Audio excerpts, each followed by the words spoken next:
Millions have watched A.B. Burns Tucker's videos on TikTok, Instagram, and YouTube, but they're not just for entertainment.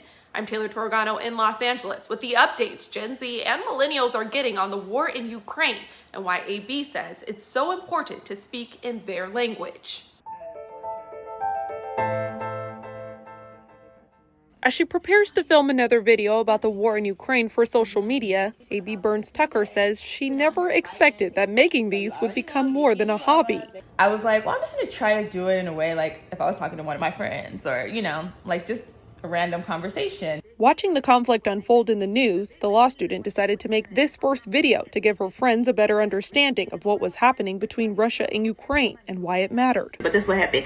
Big Bang P was looking at Ukraine and he like, I like that territory. It's like real close to Russia and I feel like it belongs to us, so I'm gonna come get it. In just a few days, the video went viral on TikTok, garnering 18 million views. And now A.B. says she gets continual requests for new updates.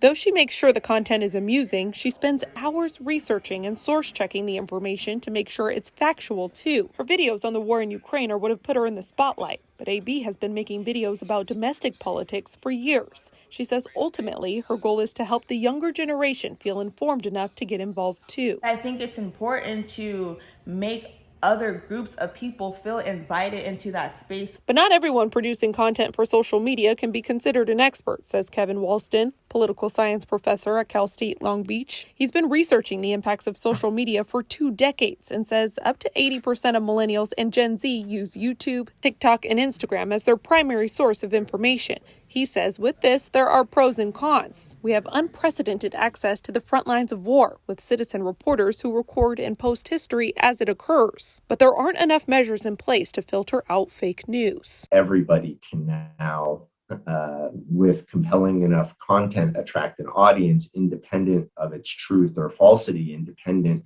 of their credentials. For this content creator, the demand is high. She says since going viral, she's received so many requests to be a commentator both on and off social media, she's had to quit her day job as a paralegal. I hope that I can continue to put out content that is relevant and effective, so that we can make a lasting impact, she says, now and in the future.